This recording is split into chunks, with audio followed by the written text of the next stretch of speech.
और खबर आपको दें कि बानी पीटीआई ने अपनी वजारत उज़्मा के दौरान साल 2021 में एक लग्जरी फ्लैट और फिर 2022 में एक कमर्शियल दुकान को असासों में जाहिर किया। दस्तावेजात के मुताबिक बानी तहरीक इंसाफ ने 1 कॉन्स्टिट्यूशन टावर में कमर्शियल दुकान की कीमत 12.5 करोड़ 58 लाख रुपए जाहिर की। बानी पीटीआई ने 2021 में अपने फ्लैट की कीमत 1 करोड़ 19 लाख रुपए जाहिर की थी। बानी पीटीआई के फ्लैट की मालियत 1 साल बाद 3 करोड़ से जायद डिक्लेयर की गई।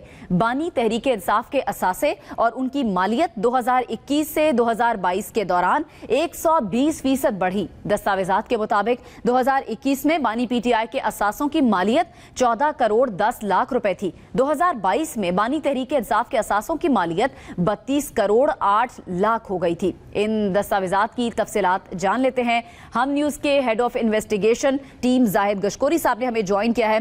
जाहिद साहब, इस खबर की, इन जायदादों की तफसील बताएं और इसका बैकग्राउंड भी थोड़ा सा बताएं।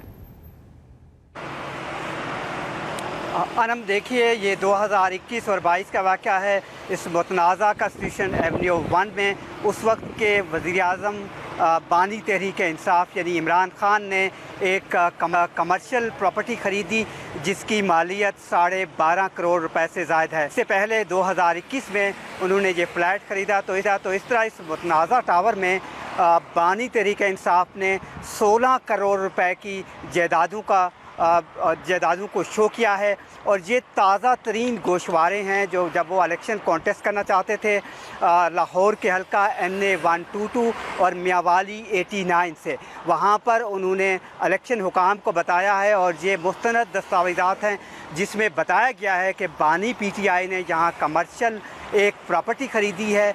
और इसके अलावा अहम बात यह है कि पहले उसके पास फ्लैट था, फिर दोबारा उसकी कीमत उन्होंने बढ़ाई है, 3 करोड़ ज़ायद है। और कमर्शियल जो उसके पास प्रॉपर्टी है उसकी 12.5 करोड़ है। मजमूई तौर पर 16 करोड़ इस मुतनाज़ा टावर में। इस टावर के बारे में मैं आपको बताता चलूँ कि बानी पीटीआई की बहन ने, उसका मौक़िफ़ भी मैं आपके सामने रखूँगा, बताया था कि इमरान खान ने वो फ्लैट बेच दिया है। ऐसा नहीं है। इस मुतनाज़ा टावर में बानी पीटीआई ने सरमायाकारी कर रखी है और उन्हें ख़ुद बताया है।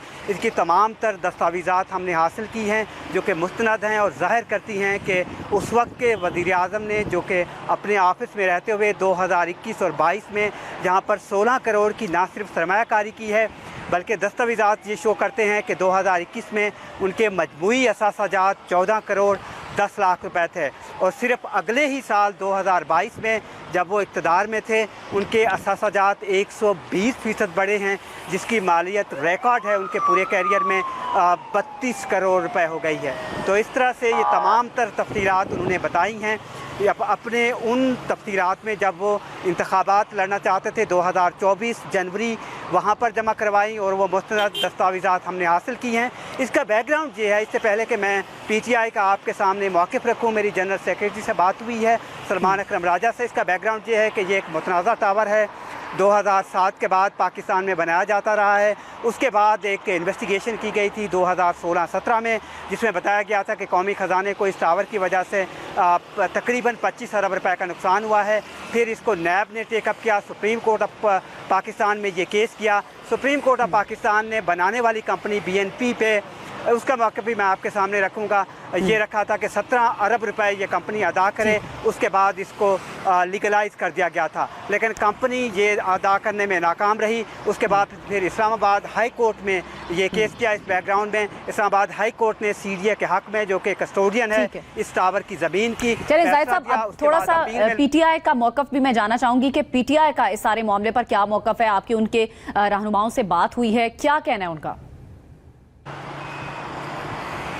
बिल्कुल, मेरी सलमान अकरम राजा जो कि तहरीक इंसाफ के जनरल सेक्रेटरी हैं, उनसे मेरी बात हुई है। उन्होंने कहा कि ये दोनों प्रॉपर्टीज़ जो हैं वो डिक्लेयर्ड हैं, तो इसमें क्या गैर कानूनी चीज़ें हैं। हमने उनसे पूछा कि क्योंकि उस वक्त के वज़ीर-ए-आज़म इक़्तिदार में थे और उन्होंने ये ख़रीदारी की थी और बज़ाहिर उन्होंने अपने डॉक्यूमेंटेशन में अपना सोर्स ऑफ जो सिग्निफिकेंट सोर्स है वो नहीं बताया कि ये 16 करोड़ रुपए की जायदाद कहाँ और किस सोर्स से उन्होंने ख़रीदी हैं। तो उन्होंने बताया कि उनकी बहनें या उनके जो टैक्स कंसल्टेंट हैं साबिक़ वज़ीर-ए-आज़म के, वो आपको बता सकती हैं। हमने अलीमा खान को अप्रोच किया है और कई दफ़ा मैंने ट्राई किया है कि उनका मौक़िफ़ आए। इसके अलावा उनके जो इंफॉर्मेशन सेक्रेटरी हैं शहबाज अकरम, उनसे भी मेरी बात हुई है। उन्होंने कहा कि आप हमारे मौक़िफ़ का इंतज़ार करें, हम आपको मौक़िफ़ देंगे।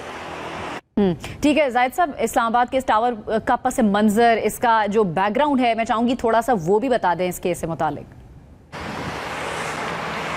बिल्कुल आनम, देखिए ये बहुत ज़रूरी है बताना। ये एक कंट्रोवर्शियल टावर है जिस पर कई सवालात उठाए गए हैं, कई इन्वेस्टिगेशंस हैं। इस वक्त लेटेस्ट सिचुएशन ये है कि पाकिस्तान के वज़ीर आज़म ने इस्लामाबाद हाई कोर्ट के फैसले के बाद, क्योंकि बहुत सारे लोग जो थे वो विक्टिम्स हो गए थे, वो कहते हैं कि 248 लोग हैं जो लीजी यहाँ पर थे, उन्होंने फ्लैट खरीदे हुए थे और उनका ये दावा है कि ये उनकी लिस्टिमेट, ऑफकोर्स लिस्टिमेट उनकी सरमायाकारी है।